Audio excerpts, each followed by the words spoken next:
ओम शांति। ओम शांति। स्वागत है दीदी, आपका बहुत बहुत स्वागत है। नवरात्रि के दिनों में आपका सुंदर सा अनुभव सुनने का सुवर्ण मौका हम सबको, बड़ौदा निवासियों को और साथ साथ सोशल मीडिया में जो सुनते हैं उन सभी को मिला। और पुनः आज ये हमें अवसर प्राप्त हो रहा है कि अव्यक्त मुरलिया अगले 3 दिन के लिए प्यारे साथियों हम दीदी के द्वारा सुनने को जा रहे हैं। तो आपका बहुत बहुत धन्यवाद करते हैं कि आपने 3 दिन हमें और देने का तय किया। और क्योंकि अव्यक्त मुरलियों की अपनी गहराई होती है, अपना मजा होता है, और आप जैसे अनुभवी जब इस समंदर में गोता खिलाते हैं तो इसका एक लाभ और एक सुखद जो अनुभव है वो अलग होता है, बहुत प्राप्तियां होती है। तो बहुत बहुत स्वागत है डॉक्टर जयंत भाई और चंपा बहन की ओर से हम आपका स्वागत करते हैं। दीदी भले आप शुरू करें आज की मुरली। हमें बहुत खुशी है आप सबसे मिलने का फिर अवसर मिला है। दूर बैठे लगता है सामने आमने हैं जी, साइंस की कमाल है दीदी। 92 की मुरली है।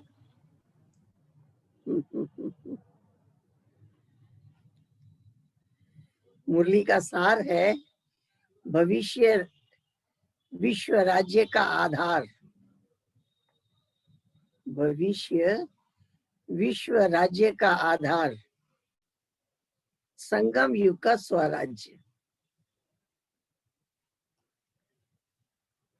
भविष्य में विश्व पर राज्य करने वाले वही होंगे जिन्होंने यहाँ स्वयं पर राज्य किया होगा। विश्व रचता बाप दादा अपने बच्चों के प्रति बोले। आज विश्व रचता बाप दादा सर्व स्वराज्य अधिकारी बच्चों को देख रहे हैं। बाबा क्या देख रहे हैं? सब स्वराज्य अधिकारी बच्चे हैं। वर्तमान संगम युग के स्वराज्य अधिकारी भविष्य के विश्व राज्य अधिकारी बनते हैं। स्वराज्य से ही विश्व राज्य का अधिकार प्राप्त होता है। इस समय के स्वराज्य की प्राप्ति का अनुभव भविष्य के राज्य से भी अति श्रेष्ठ अनुभव है। विश्व राज्य से भी श्रेष्ठ अनुभव है स्वराज्य अधिकारी का अनुभव। ड्रामा के अंदर राज्य अधिकारी राज्य करते हैं। सबसे श्रेष्ठ पहला है स्वराज्य, जिसके आधार से आप स्वराज्य अधिकारी आत्माएं सतयुग त्रेता तक विश्व राज्य अधिकारी बनते हैं। क्योंकि सतयुग में विश्व ही छोटा होता है, भारत ही होगा, बाकी और सब खंड लुप्त होंगे, वही विश्व कहलाएगा। विश्व राज्य अधिकारी केवल उसी समय के अधिकारी को ही कहेंगे। पहला है स्वराज्य, फिर आधा कल्प है विश्व राज्य अधिकार, फिर द्वापर युग के बाद विश्व राज्य नहीं, स्टेट के राजा बनते हैं। हर एक अपने अपने क्षेत्र के राजा बनते हैं। विश्व पर राज्य सतयुग में होता है। तो 3 प्रकार के राज्य सुने। राज्य अर्थात सर्व अधिकार की प्राप्ति। सतयुग त्रेता की राजनीति विश्व राज्य अधिकारी, द्वापर की राजनीति स्टेट राज्य वाले, और संगम युग की स्वराज्य नीति। तीनों को अच्छी तरह से जान गए हो, ठीक है। संगम युग पर स्वयं पर राज्य, सतयुग त्रेता में विश्व पर राज्य, द्वापर कलयुग में हर एक स्टेट का अलग अलग राजा होगा, अनेक राजाएं होंगे। संगम युग की राजनीति, ब्राह्मण आत्मा स्व का राज्य अधिकारी बनती है। ये हर एक राजयोगी है। राजयोगी है या प्रजा योगी हो, बाबा पूछ रहे हैं। स्वराज्य अधिकारी आत्माओं की विशेष नीति, जैसे राजा सेवा के साथियों को, प्रजा को जो ऑर्डर करते हैं, उस ऑर्डर से उस नीति प्रमाण साथी या प्रजा भी कार्य करती है। राजा जो ऑर्डर करते हैं सब उस आज्ञा का पालन करते हैं। आप स्वराज्य अधिकारी आत्माएं हर कर्म इंद्रिय को जैसा ऑर्डर करती हो, हर कर्म इंद्रिय आपके ऑर्डर के अंदर चलती है। ये स्वराज्य अधिकारी की निशानी, न स्थूल शरीर की इंद्रियां, लेकिन आत्मा की सूक्ष्म शक्तियां, मन, बुद्धि और संस्कार भी स्वराज्य अधिकारी आत्मा के ऑर्डर से काम करते हैं।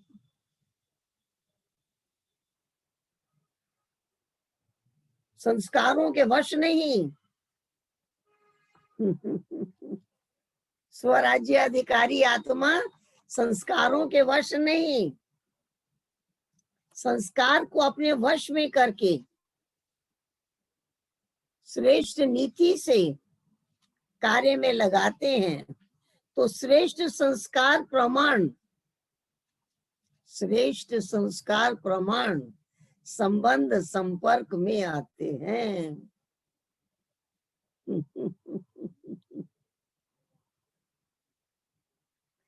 स्वराज्य की नीति है मन, बुद्धि, संस्कार और सर्व कर्म इंद्रियों के ऊपर आत्मा का राज्य।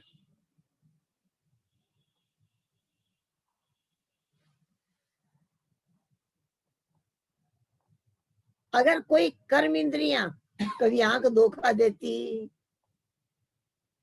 कभी बोल धोखा दे देते, वाणी अर्थात मुख धोखा देता, संस्कार अपने कंट्रोल में नहीं रहते, उसको स्वराज्य अधिकारी कहेंगे? नहीं कहेंगे। उसको कहेंगे स्वराज्य अधिकार का पुरुषार्थी, अधिकारी नहीं। क्या कहेंगे? पुरुषार्थी। वास्तव में राज्य अधिकारी आत्मा को स्वप्न में भी कर्म इंद्रियां या मन, बुद्धि, संस्कार धोखा नहीं दे सकते,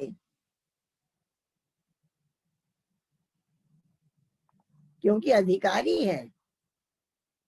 अधिकारी की निशानी, अधिकारी अधीन नहीं हो सकता। अधीन है तो अधिकारी बनने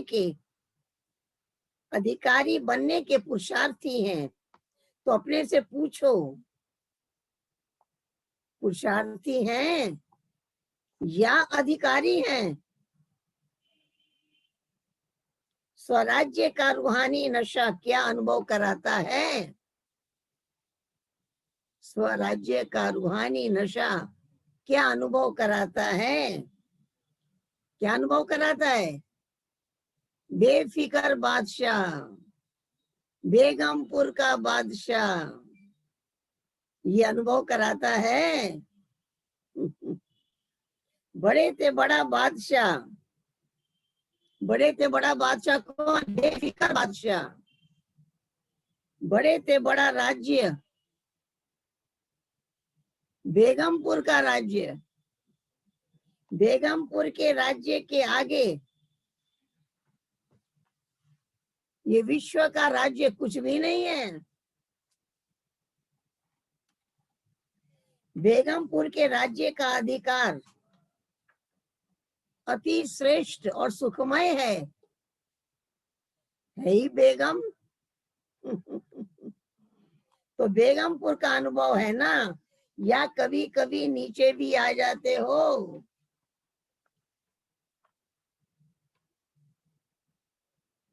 रूहानी नशे में बेगमपुर के बादशाह हैं, इस अधिकार में रहो। देखो बाबा क्या चाहते हैं, बेगमपुर के बादशाह बनकर इस अधिकार में रहो, नीचे नहीं आओ। आजकल के राज्य में भी अगर कोई कुर्सी पर है तो उसका अधिकार है, कुर्सी से उतर जाता है तो अधिकार रहता है, खत्म हो जाता है, साधारण बन जाता है। आप भी स्वराज्य के नशे में रहते हो। अकाल तख्त नशीन रहते हो। सभी के पास तख्त है, अकाल तख्त सभी के पास है। अकाल तख्त नशीन स्वराज्य अधिकारी किसने बनाया? अकाल तख्त नशीन स्वराज्य अधिकारी किसने बनाया? बाप ने हर ब्राह्मण बच्चे को तख्त नशीन राजा बना दिया है, तख्त नशीन राजा बना दिया है। सारे सृष्टि चक्र के अंदर ऐसा कोई बाप होगा जिसके अनेक बच्चे सब राजा बच्चे? लक्ष्मी नारायण भी ऐसा नहीं बन सकते। परमात्मा बाप ही कहते हैं मेरे सब बच्चे कैसे हैं? सब राजा बच्चे हैं। कौन कहता है ये? परमात्मा बाप ही कह सकता है।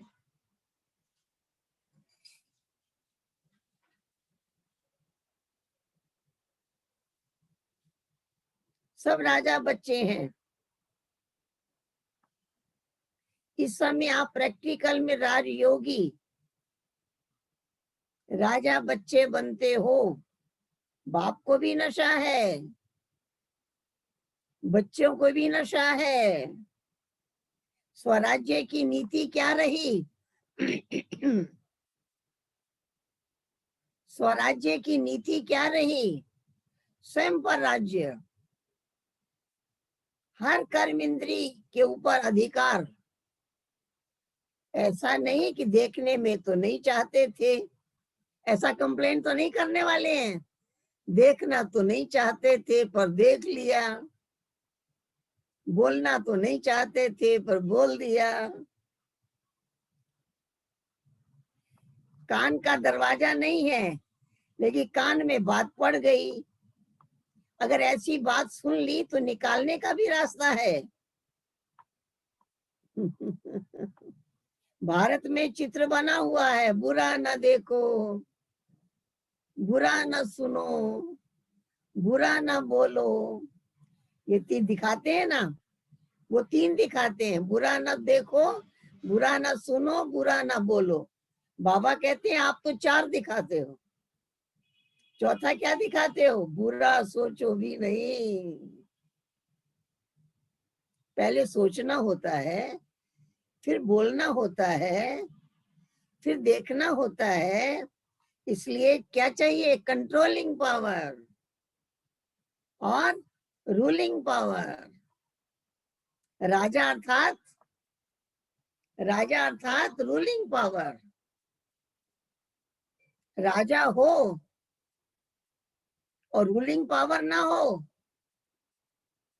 कौन राजा मानेगा? तो स्वराज्य अर्थात रूलिंग पावर और कंट्रोलिंग पावर।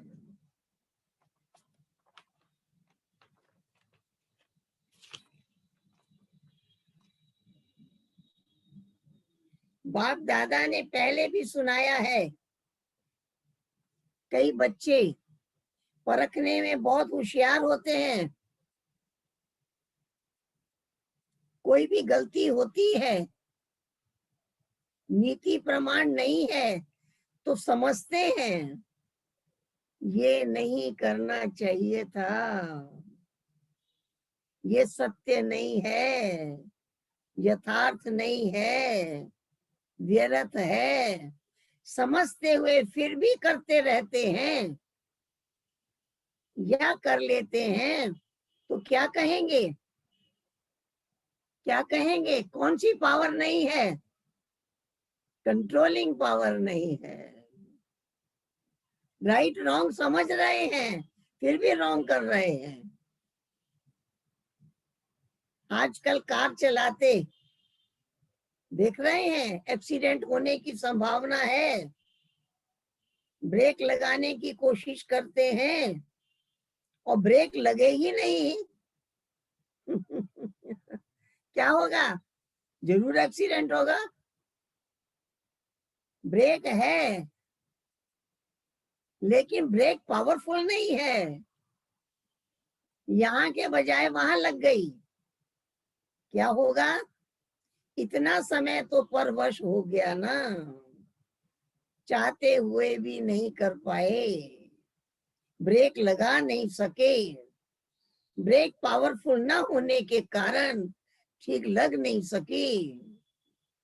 चेक करो, जब ऊंची पहाड़ी पर चढ़ते हैं क्या लिखा होता है? ब्रेक चेक करो। ब्रेक सेफ्टी का साधन है, कंट्रोलिंग पावर या ब्रेक लगाने का अर्थ ये नहीं लगाओ यहां और लगे कहीं और, उसको ब्रेक नहीं कहते। कोई व्यर्थ को कंट्रोल करना चाहते हैं, समझते हैं ये रॉन्ग है, उसी समय रॉन्ग को राइट में परिवर्तन होना चाहिए। इसको कहते हैं कंट्रोलिंग पावर। ऐसे नहीं सोच भी रहे हैं लेकिन आधा घंटा व्यर्थ चला गया, बाद में कंट्रोल किया, बहुत पुरुषार्थ करके। कंट्रोलिंग पावर नहीं, रूलिंग पावर उसको नहीं कहेंगे। ये हुआ थोड़ा थोड़ा अधीन, थोड़ा थोड़ा अधिकारी, मिक्स हो गया। तो राज्य अधिकारी कहेंगे या पुरुषार्थी कहेंगे? राज्य अधिकारी बनो, ये स्वराज्य अधिकार का श्रेष्ठ मजा है। ठीक है, स्वराज्य अधिकारी माना मौज में रहना।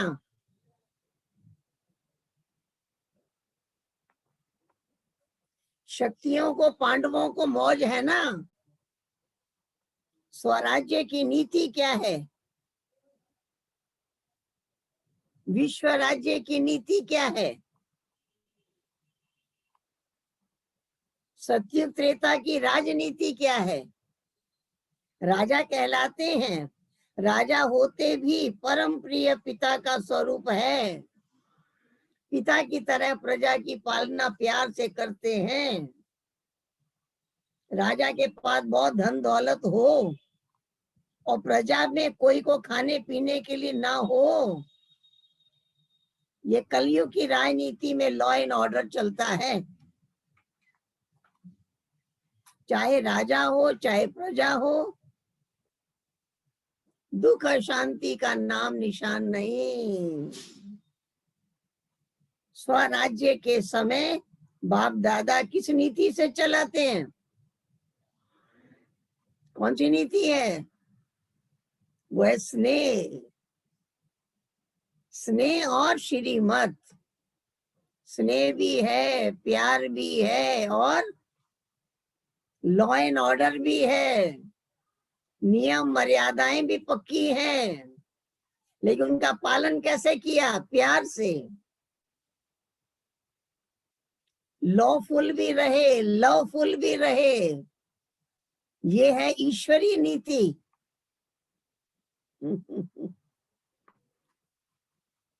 ठीक है, सदा इसी नशे में रहना है। स्वराज्य हमारा जन्म सिद्ध अधिकार है।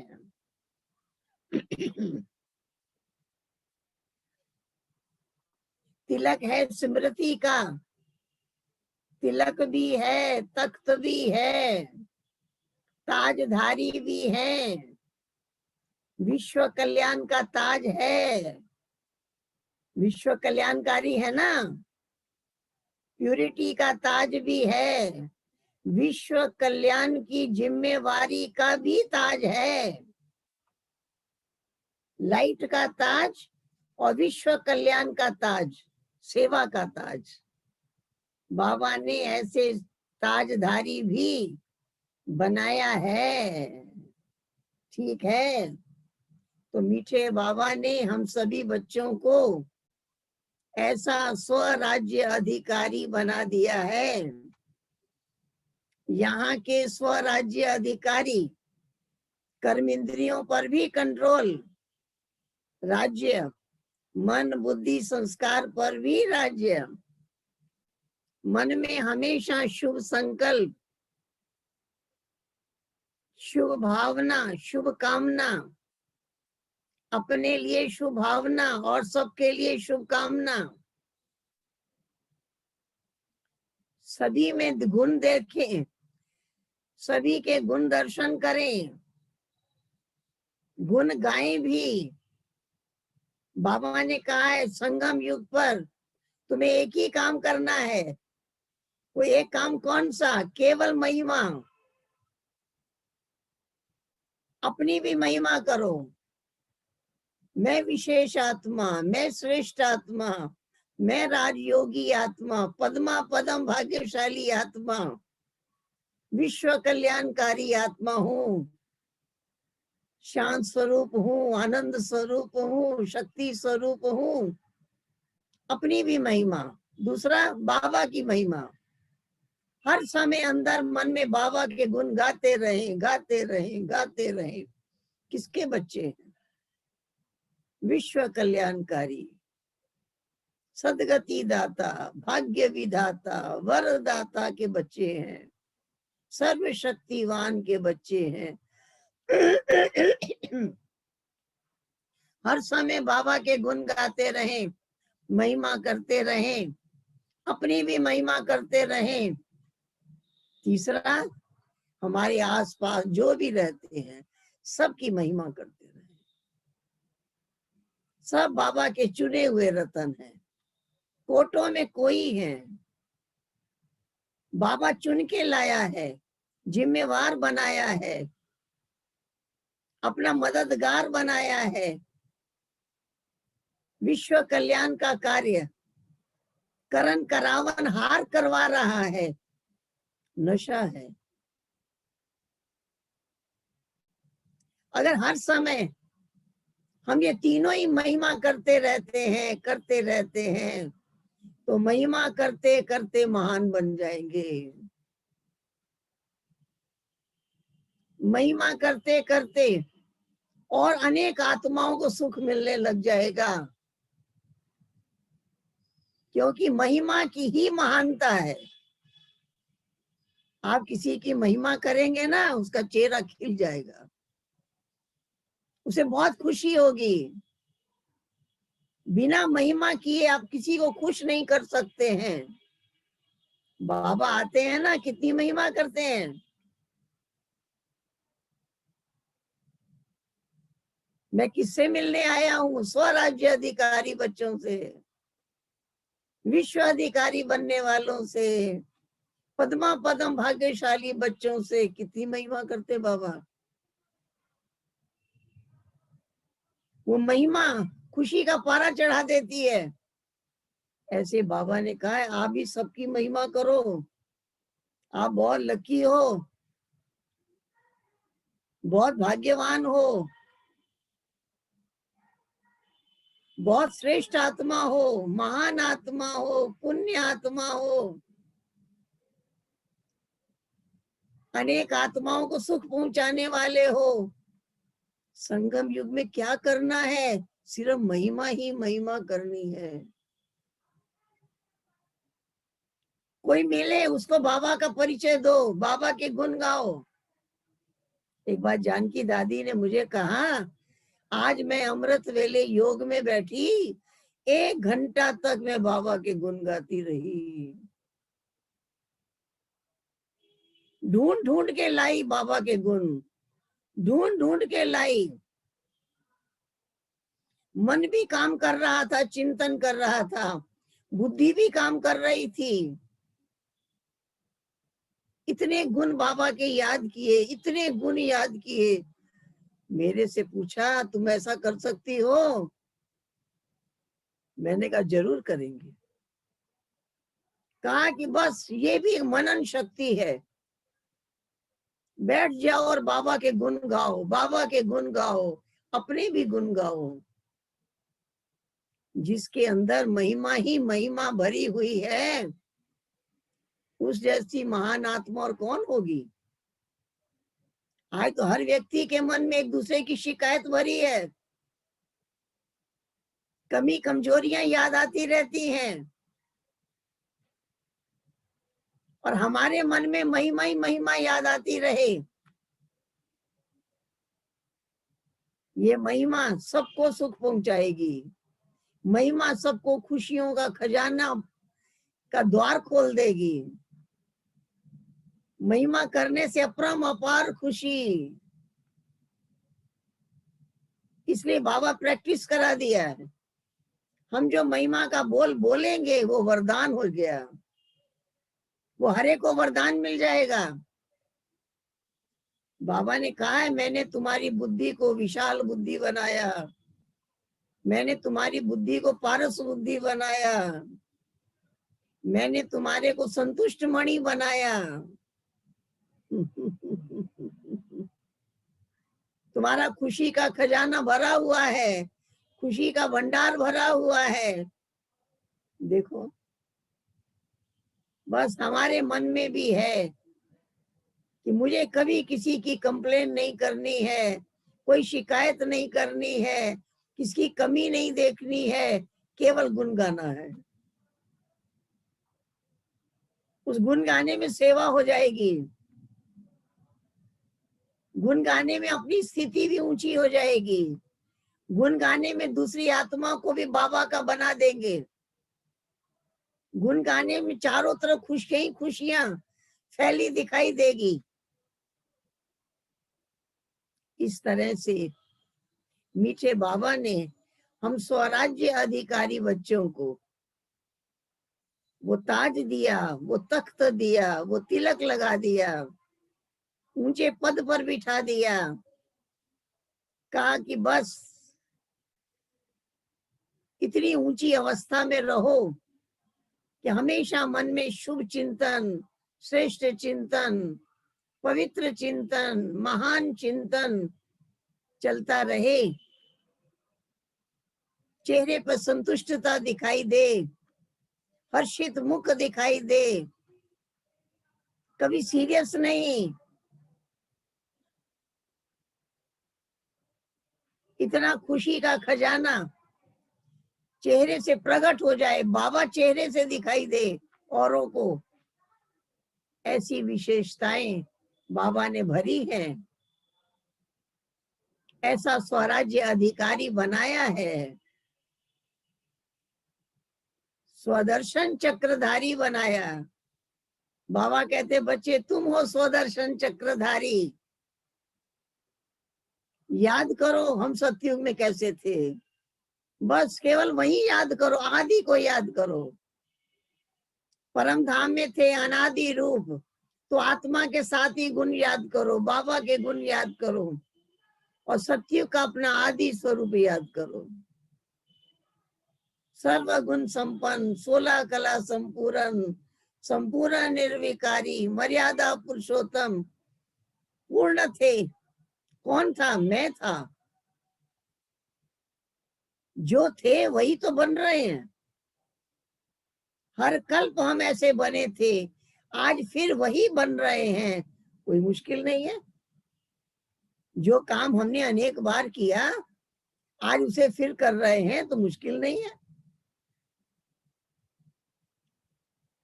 हमारी ही ड्रेस है वो, सर्व गुणों की मूरत, वो हमारी ही ड्रेस है, आज फिर हम वही ड्रेस पहन रहे हैं।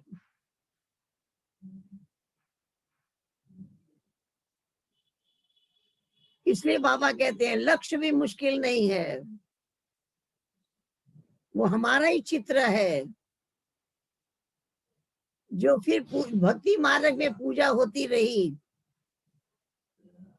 आज फिर बाबा वैसा ही फिर बना रहे हैं। बाबा बनाने वाला भगवान मिला है, कितना नशा चाहिए। भगवान पढ़ा रहे हैं, साथी बनकर हमको साथ दे रहा है, कदम कदम हमको गाइड कर रहा है। कहते हैं याद करो मैं हाजिर, तुम्हारे सोचने का काम भी मैं करता हूं। बाबा कहते तुम्हारे को सोचने की भी जरूरत नहीं है, तुम्हारे सोचने का काम भी मैं करता हूं। चिंता मत करो मैं बैठा हूं। तुम्हें कोई बात की चिंता करने की जरूरत नहीं है, तुम डबल लाइट रहो। एक ही काम बाबा ने दिया है, आत्म अभिमानी बनो और मुझे याद करो। बस बाबा के गुण याद करते रहो। एक बार मैंने जानकी दादी से पूछा, आप 2 घंटे 3 घंटे मनन चिंतन करते हैं, हमारा तो बहुत थोड़ी देर चिंतन चलता है। आप मुझे भी सिखाइए मनन चिंतन करना। तो उस टाइम मेरी उम्र बहुत कम थी। मेरा दादी से मिलना हुआ तो मैं दादी से यही प्रश्न पूछा, दादी ने बहुत अच्छा जवाब दिया। दादी ने मेरे से पूछा, आप 7 दिन का कोर्स कराती हो? उस टाइम मेरी उम्र होगी 15-16 बरस की, जब मैंने दादी से पूछा था। मैंने कहा हाँ मैं कोर्स कराती हूँ।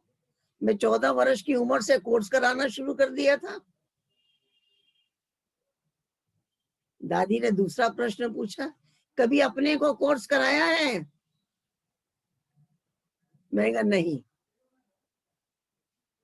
कहा अपने को कोर्स कराओ। फिर दादी ने अटेंशन खिंचवाया, ध्यान रखना जब दूसरे को कोर्स कराते हो ना, 1 घंटा 1.25 घंटा भी कराते हो, और जब अपने को कोर्स कराओगे ना 15 मिनट में पूरा हो जाएगा। पूरा होने नहीं देना। जितने एग्जाम्पल नए को सुनाते हैं सारे अपने को सुनाना, पूरा विस्तार, पूरा विस्तार, पूरा डिटेल अपने को सुनाना। फिर भी अगर 1 घंटे से पहले पूरा हो जाए तो अपने से क्वेश्चन पूछना, आंसर देना, फिर प्रश्न पूछना, फिर आंसर देना, फिर प्रश्न, मतलब 1 घंटे से पहले पूरा होने नहीं देना। बहुत अच्छा अटेंशन खिंचवाया। दूसरे दिन मैंने अपना टाइम फिक्स किया और मैं कोर्स करने के लिए बैठ गई, और पहले दिन का लेसन अपने आप को पढ़ाना शुरू किया। मैं कौन हूं अपने आप से पूछा, और आत्मा का पाठ पूरा डिटेल, सारे एग्जाम्पल सब कुछ अपने आप को सुनाया। उसके बाद जब पूरा हो गया, घड़ी देखी, आधा घंटा हुआ,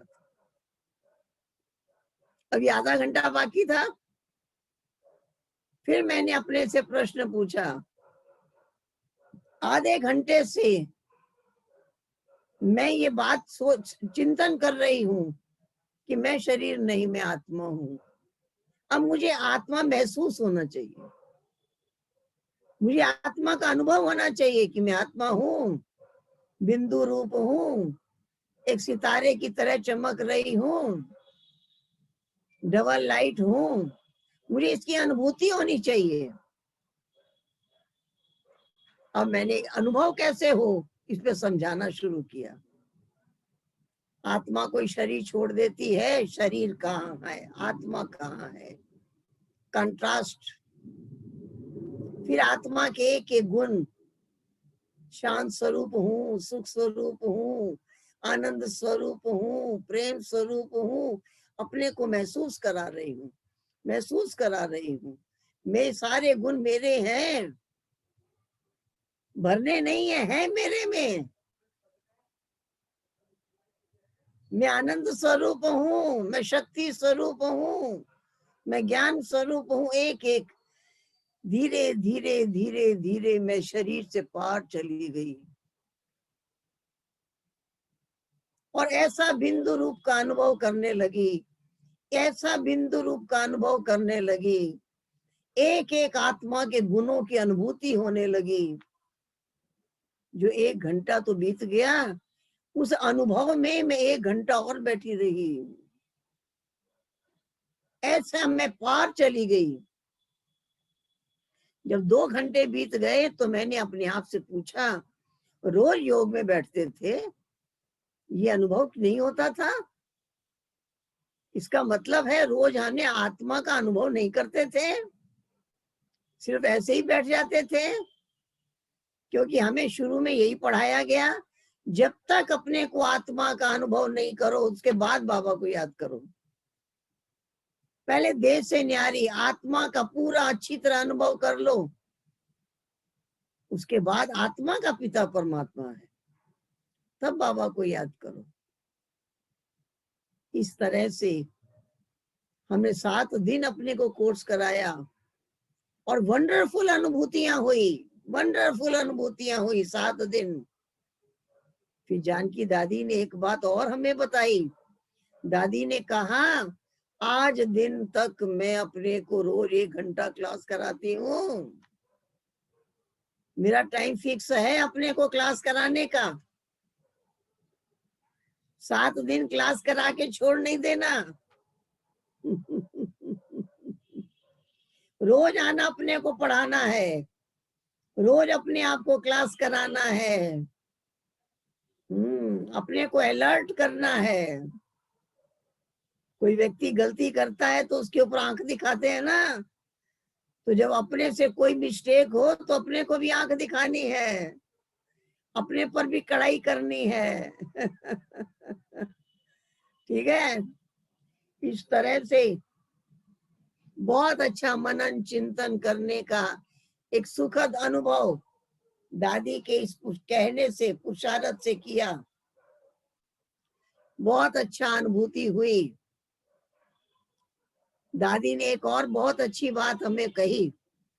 एक दिन दादी ने पूछा, जब माउंट आबू में आते हो तो ग्लोबल हॉस्पिटल में सारा फ्री ट्रीटमेंट होता है, खाना पीना दवा वगैरह सब फ्री होता है।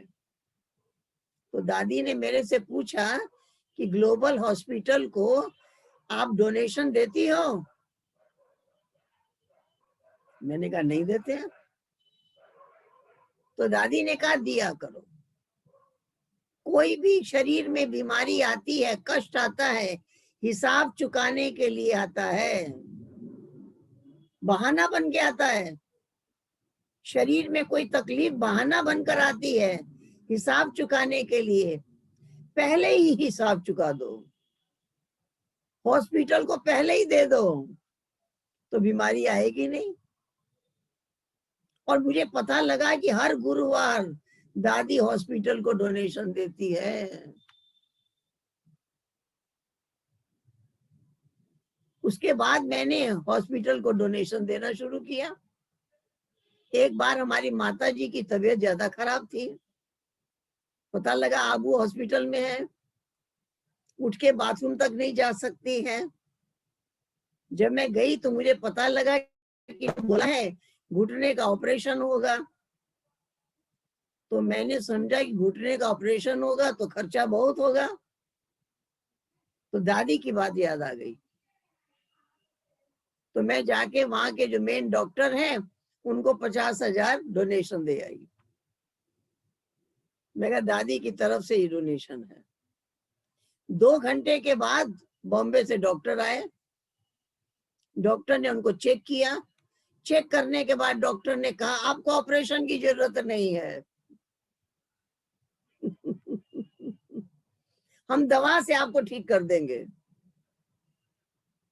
और डॉक्टर ने पीने के लिए 2 दवाइयां लिख दी। वो दवाइयां जब दादी ने 3-4 बार पी तो घुटने में दर्द कम हो गया और उठ के खड़ी होकर बाथरूम तक जाने लग गई। 2-3 दिन के बाद बोली अब मुझे छुट्टी दिलाओ हॉस्पिटल से। तो मैंने सोचा अभी तो हिसाब बाकी है, अगर ऑपरेशन होता तो 2-3 लाख खर्च तो जरूर होते।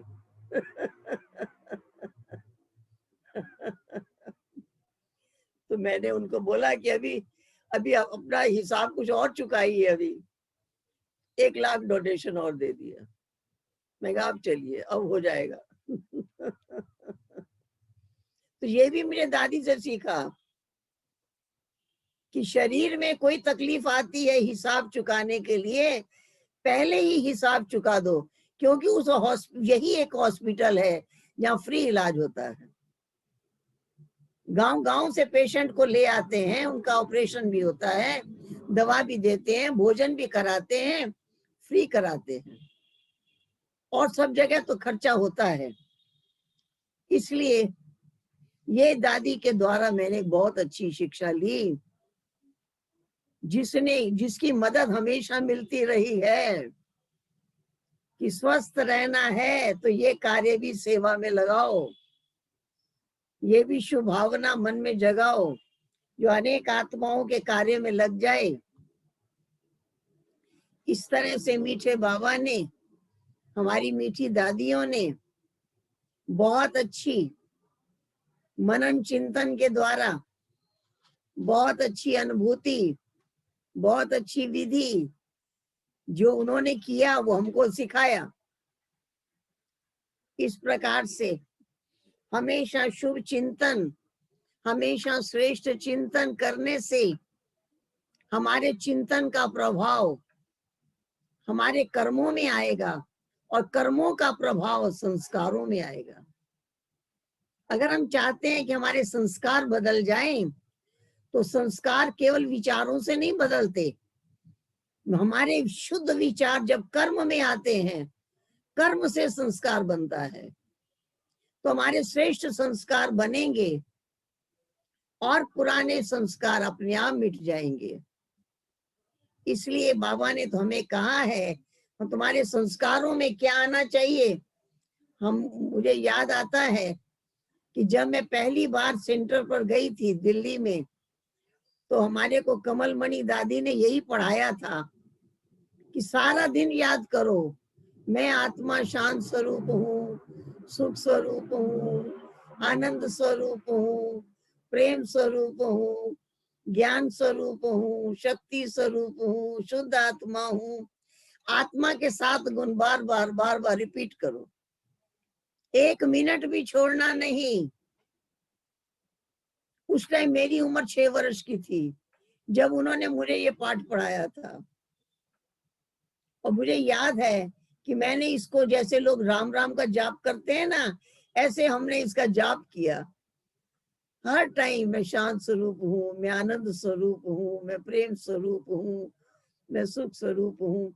अगर बार बार यही याद करते रहेंगे तो ये हमारे एक्शन में आ जाएगा, ये हमारे कर्मों में आ जाएगा। और फिर ये हमारे जो पुराने इतने श्रेष्ठ संस्कार थे, वो संस्कार फिर हमारे एक्शन में आएगा, फिर जागृत हो जाएंगे। इस प्रकार से मीठे बाबा ने अपनी दादियों के द्वारा करके दिखाया, दादियों ने करके दिखाया, प्रैक्टिकल।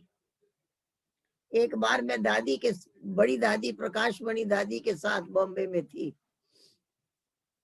दादी लेटी हुई थी, दादी को सिर में दर्द था, मैं दादी के पास बैठी थी। तो मैंने देखा दादी बिल्कुल शांत आंखें बंद करके लेटी हुई थी अचानक दादी बोली, देखो मेरे सामने बाबा खड़ा है। दादी के बोलने से मैं भी बाबा को देखने लगी।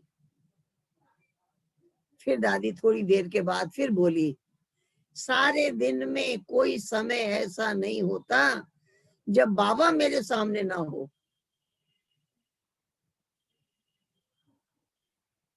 मैं उस समय बहुत बच्ची थी। मैंने दादी से पूछा, कौन सा बाबा? दादी कौन सा बाबा? तो दादी ने कहा, इकट्ठे हैं ना दोनों। तो मुझे लगा इकट्ठा याद करना बहुत आसान है, सिर्फ बिंदु रूप को याद करने में और इकट्ठे याद करने में बहुत इजी है। तो मुझे लगा कि मैं भी करूंगी। हर समय मेरे आंख के सामने बाबा दिखाई देता रहे, मैं हर समय बाबा को देखती रहूं। जैसे दादी कहती है, सारे दिन में कोई समय ऐसा नहीं होता जब बाबा मेरे सामने ना हो। मुझे लगा ये मैं भी कर सकती हूँ। मैंने भी पुरुषार्थ शुरू कर दिया, हर समय बाबा को देखते रहना है। अगर सामने ब्रह्मा बाबा दिखाई दे रहे हैं तो शिव बाबा तो दिखाई दे ही रहा है, क्योंकि वही तो देख रहा है, वही तो बात कर रहा है। उनके द्वारा ही तो बाबा भोग स्वीकार कर रहे हैं। इस प्रकार से हमने देखा कि हमारी दादियां कितना बाबा की याद में निरंतर योगी, निरंतर बाबा की याद में रहने वाली, निरंतर मगन रहने वाली। इस प्रकार से मीठे बाबा ने जो भी पढ़ाया दादियों ने करके दिखाया, निरंतर योगी बनकर दिखाया। इसी प्रकार से हम सभी को भी ऐसे आत्म अभिमानी बनकर बाबा की याद में रहना है और याद में रहकर अपने जीवन को इतना श्रेष्ठाचारी बनाना है। ठीक है, टाइम हो गया। ठीक है, ठीक है। ठीक है। मम्मा एक बार आई थी वहां हमारे पास, तो मम्मा के सामने मैंने एक कविता सुनाई थी, आपको भी सुना रही हूँ जी। तब मैं बहुत बच्ची थी। मम्मा को सुनाया, मम्मा दिल में हमने ठान लिया है सतयुग हम ही बना देंगे। नन्हे मुन्ने बच्चे मिलकर कलयुग को पलटा देंगे। मम्मा लाल तेरे हम सारे हैं, मरने को तैयार खड़े, विकारों से जंग हमारी लड़ने को तैयार खड़े। सेना हम सेनानी आप हो, घबराने का काम नहीं। हम हैं बच्चे छोटे छोटे, लोक लाज का नाम नहीं। थक जाए भल गोप गोपियां, ग्वाले वीर सियाने हैं।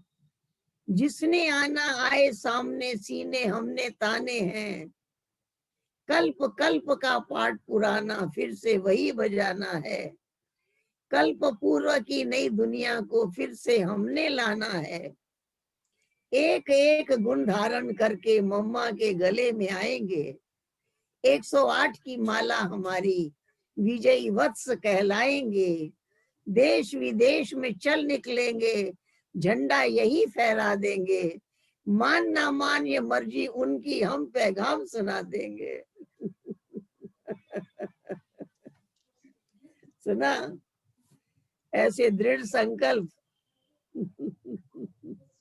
ठीक है जी दीदी, बहुत अच्छा। आज तो कहेंगे हमारा दिन ही बन गया। और कितनी अच्छी फॉर्मूला हमको सीखने को मिली, सुनने को और सीखने को मिली कि क्या करना है। अपने आप को 7 डेज कोर्स कराना है। दुनिया को तो कराया, लेकिन क्या अपने आप को कभी 7 डेज कोर्स करा? ये जबरदस्त फॉर्मूला आपने दिया और इस विधि से हम अपने चिंतन को फिर बढ़ा सकते हैं। तो दीदी मैं समझता हूँ आप 3 दिन के लिए हमें होमवर्क भी दीजिए। तो कल जब हम आपको रात को मिलेंगे तो कल के दिन भर के लिए हमें क्या होमवर्क करना है ये पहले तो आप दीजिए। क्या हम करें कल? आप जो होमवर्क देंगे वो कल सभी भाई बहनें बस करेंगे। होमवर्क यही है कि सारा दिन महिमा करनी है, बाबा की अच्छा, महिमा ठीक है करते रहना है, अपनी भी महिमा करनी है, और जी। अपने आसपास वाले भी कितने लकी हैं उनकी भी महिमा करनी है। जी ये दीदी, महिमा भाई करने की आदत हमारे अंदर महानता को पैदा कर देगी। जी जरूर। तो कल का ये होमवर्क रहेगा, बहुत देखो सिंपल सा और बहुत अच्छा होमवर्क दिया, तो एक हाथ खड़ा करके कंफर्म करे कि भाई हाँ हम ये होमवर्क, आसान है ना कि मुश्किल है? आसान है, आसान है। तो वही दीदी सब कंफर्म कर रहे हैं कि हाँ हर टाइम महिमा कल होती रहे। हाँ। सारा दिन कल महिमा डे होगा भाई। सी ठीक है, कल हमारे लिए महिमा डे, कल से फिर हमेशा के लिए, लेकिन शुरुआत कल का विशेष ये होमवर्क रहेगा। तो दीदी ये तो बहुत अच्छी बात। और एक आपने जबरदस्त फॉर्मूला हमको दिया, ये ध्यान नहीं था कि भाई हॉस्पिटल का हिसाब चुकतू ही तो करना है, बाद में करे, मुसीबतों के बाद करे, पहले ही कर देते हैं। ये तो आपने का फॉर्मूला हमें सुना दिया, तो हमें तो लॉटरी लग गई आज। तो ये भी आज संकल्प करते हैं। तो प्यारे साथियों, क्यों हम सब मिलकर के ये एक बड़ा कार्य न कर ले, तो बूंद बूंद से तालाब भर जाता है। तो ये भी कुछ बाद में हम डिस्कशन करेंगे, लेकिन संकल्प दीदी ने आज अच्छा दिया। तो इतना बड़ा विशाल कार्य ग्लोबल हॉस्पिटल का बाबा के वहां कार्य चल रहा है, तो मैं भी आप सबको पूछता हूँ, क्या आपने कभी ग्लोबल में कुछ किया है? हम तो वहां रहे, हमें सौभाग्य थोड़ा मिला, लेकिन ये संकल्प दब गया था, पूरा उठाया दीदी ने आज। तो हम सब मिलकर के ये संकल्प करते, कुछ न कुछ इकट्ठा कंट्रीब्यूशन हम इकट्ठा करें, और हमारे जो बड़े हैं निर्भय भाई साहब, तो निर्भय भाई साहब के हाथ में हम कुछ रकम इस तरह से देवे, ये भी एक शुभ संकल्प हम करते हैं। और दीदी ये हम आगे से भी ख्याल करेंगे, पहले ही चुकतू करेंगे, क्योंकि 63 जन्मों का जो हिसाब पड़ा हुआ है, चुकतू तो करना है इसको। तो इसके लिए भी आपका बहुत बहुत धन्यवाद। बहुत प्यार से आपने आज की मुरली सुनाई, उसकी गहराई में आप हमें ले गए। और दीदी आपको जब भी देखते हैं, आपको जब भी सुनते हैं, तो एक उमंग उत्साह के जैसे पहाड़ों पर हम चढ़ जाते हैं, तो पहाड़ पे ले जाने की विशेषता और खुशी की वो लहर आपकी हम तक बहुत पहुंचती है। तो ये आपकी विशेषता हम देखते हैं और बहुत आनंद आता है। तो कल अब फिर हमारा दूसरा सेशन रहेगा। साथ साथ दीदी हमारे तिलकराज भाई आपसे मिलना चाहते हैं, आप जानते भी हैं उन्हें। तो ये है हमारे मुरादाबाद से जुड़ते हैं दीदी तिलकराज भाई, आप जानते पहले दिल्ली में थे। हाँ जी तिलकराज भाई। दीदी ओम शांति। ओम शांति। पहचाना आपने? जरूर जरूर पहचाना, जरूर पहचाना। आपको पिछली बार भी देखा, बात नहीं हो पाई, आज पता लगा, दिल खुश हो गया। आपका तो बाबा ने नाम ही ऐसा रखा है रानी, जैसे रानी को देख के बच्चे खुश हो जाते हैं। और आप ये आज बाबा की मुरली स्वराज्य पे दादियों के अनुभव सुनाए, तो हॉस्पिटल की बात तो मेरे दिल को छू गई। तो मैंने संकल्प भी कर लिया है कि इसको हम जरूर भेजेंगे। और इकट्ठा करके करें तो अच्छा रहेगा। हाँ ठीक है, चलो बहुत अच्छा। Okay thank you. तो दीदी कल मुलाकात करेंगे जी। दीदी कुछ पल बाबा की याद में बैठते हैं, फिर पूरा करेंगे। आप सभी को दृष्टि दीजिए। ठीक है ठीक है ठीक है ठीक है ठीक है ठीक है। ओम शांति। ओम शांति।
व्यक्त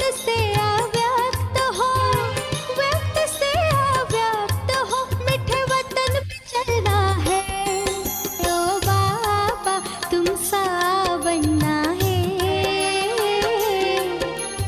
यही तमन्ना है।